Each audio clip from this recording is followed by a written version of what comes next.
Hello everyone, you're welcome to Q&A with Pastor Emmanuel Adama. My name is Diba Peace. You're welcome, sir. Thank you so much, Peace. Our question for you today is, how can one cope in a long-distance relationship? Thank you so much, Peace. That's a very good and valid question. Yeah, long-distance relationships are basically relationships with special needs. All right, so they will require more of everything. So we are trying to build trust here, and we must build this trust based on constant communication. Let me give an example. So you're dating somebody and you're in close proximity with the person. So you saw the person this morning, you probably saw the person the day before yesterday or yesterday. So you see, you are constantly in touch physically with this person. So when you try calling the person, for instance, and the person maybe doesn't pick, you give an excuse for why the person didn't pick. But then this person is far away. Number one, you just started getting to know each other, so you're far apart. So we are trying to build trust here, and then I'm calling you and you're not picking, and then I'm agitated. What is this? What is that? So you must be willing to put in the time required to cover up for the space lapse. All right, and that involves doing more of the calls, because you have to have, it's a strategy that you must put in place. Structure. Like I said, everything works on structure and strategy. Put a strategy in place that requires communication at least once a day. See, the minimum level of communication that you can have is once a day. I'll give an example. While I was in a relationship with my wife, while we're dating, she had to go for service. So she had 1 year that we didn't have time to see. So what did I do? I made sure that every day for 1 year we spoke. So we always had communication for 1 year, and sometimes multiple times a day. So your spouse or your partner is in the know of whatever you're doing. So that way, your spouse already gives you the trust, the gift of trust in this relationship. Do you get the point? So that need it requires your time, more of your energy, of course. More if you talk every day over the phone. There's no telling how long you talk over the phone. And let something happen and WhatsApp is not talking well, you have to talk on normal call. Because you can't have an excuse not to make sure that communication, which is the bedrock of every relationship. However, for the relationship which is long distance, communication intensifies. Because you now have to have time where you give the person details concerning your day. Because that's what relationships are all about. Bonding and bonding and bonding to know if you should bond forever, continually. So long distance relationship, yes, they work, but you must be willing and ready to give in more time than a regular relationship would have. Thank you so much, sir, for that answer. Our second question is age a barrier, assuming the lady is 4 years older than the guy? All right, is age a barrier, right? Yeah, if the lady is older than the guy. Now let me come this way. Now, this question is actually a very relative question. There are some things that some persons cannot handle and some other persons can handle. I'll give an example. For instance, I have a family right now, of course, because I can't give details. I have a family right now that I got involved in a relationship. Although in this case, the lady was 2 years older than the guy. The lady had the concern. They are both married today with 2 children, happily so. What was a concern in her heart is now a miracle in her hands. And she's like, oh, thank God. Now, let me put it this way. Age is...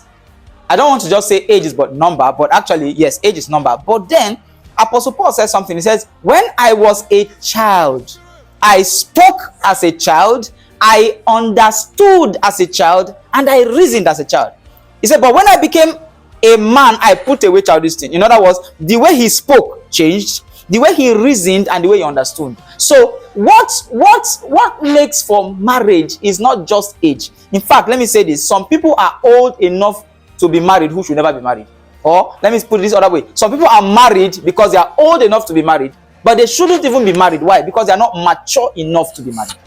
So what makes for a good man is maturity. There are some certain things that a man can handle.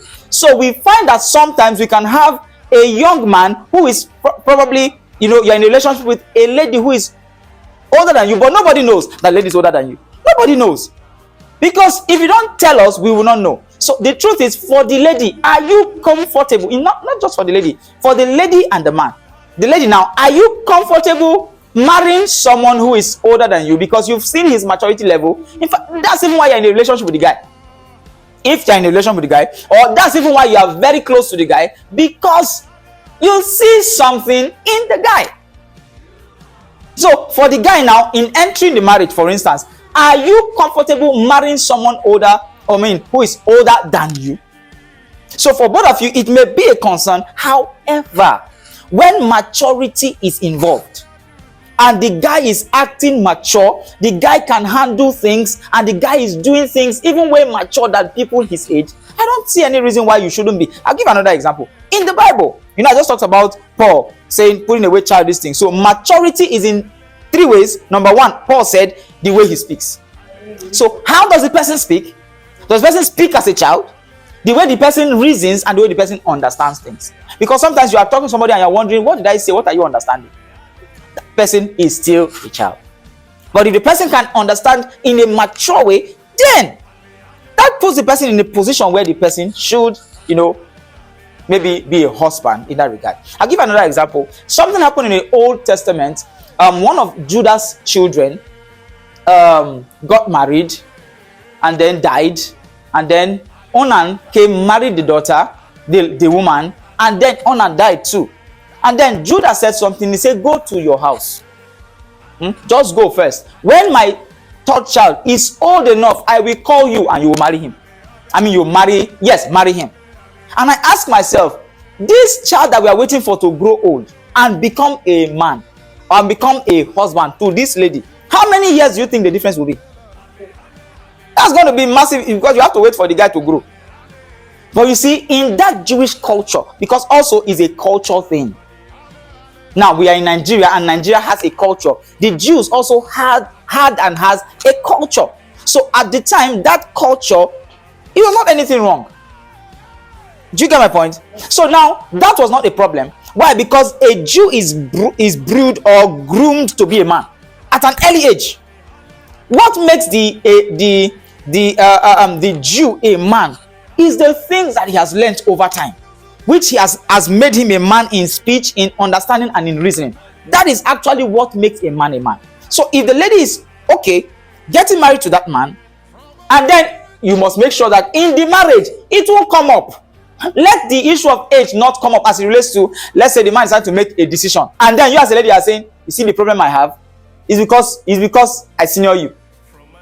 You don't act in a way that puts that. When you get married, when you become married together, what stands and what is most important is submission from the place of the wife and love from the place of the man. If these two things are in place, age becomes inconsequential. Thank you so much for that, sir. You're welcome. Please. Going to the next question, we have a guy in 400 level who likes a girl in 100 level. Should she go ahead to accept, or wait till she's done with school? Having in mind that is her spec. Okay, peace. Thank you so much. So this is the scenario, right? The guy is in 400 level, about to check out of the school, and then the lady is in 100 level. Now, this is it. Let me just say this. For people in school, we know that the purpose for which you came to school is education. However, on this side, something can come up. Let me put it this way. Your husband is not somewhere in your future. Your husband is either in your school, your husband is either in your church, or at your place of work, or when you go for rehearsal, your husband is just somewhere around. So you are most likely in the same environment with your husband. It's just that you don't know it yet. You get the point? So now, the guy is in 400 level. I said from the beginning that the purpose for which you came to school is education. However, anything you do on the side should be what can also not hinder the main purpose, but further it. So the guy who is in 400 level can actually be in a relationship with the person who is in 100 level. This is the catch. The guy already has a lot of experience. So what value are you bringing into the life of this lady? Because the lady now is saying, I'm in 100 level, please, you are done with your own school. Let me concentrate. So you will now bring a value into the relationship or into the girl's life that will make her know that being with you is not a distraction, it's actually a step forward. So as a guy, how can you help her GP increase? So how is she doing in school? Is she doing well? If she's not doing well, make it improve. If she's doing well, make it better. That way, she doesn't miss out of what she came to do in school, At the same time, she doesn't also miss out on what she will do after school.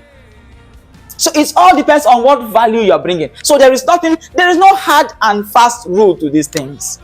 There is no the person must be this, the person must be that. There are people who are married, the lady is older, the guy is younger. There are people who are married and enjoying their marriage. The guy was in 400, the guy was graduating, the girl was in 100. There are also people who are married, the girl was graduating, the guy was in 100. So you see, there are no, it must be like this, it must be like that. Both of you, and you even brought up the issue of spec. I don't want to talk about spec, right? But let's even leave it. So you are looking at someone who is God's picture for you, who is a picture of what God has prepared for you, and you want to throw it away because you're in 100 level, something that will be a prayer point for you tomorrow. So you get my point? So there's nothing. The guy and the lady have, if you are the lady and you are thinking about, oh, do I want to be, have a conversation with the guy why you may not want to be in the relationship. Then the guy will listen to that and use that to build up whatever he wants to have with you. Don't throw away something good because of 100 level and 400 level in quotes. Wow. Indeed, we're blessed by the answers to the question. We are grateful for the opportunity. And if you're yet to subscribe, you're wrong. You're wrong. Thank you so much. Do like, share, and subscribe to your friends and loved ones. See you.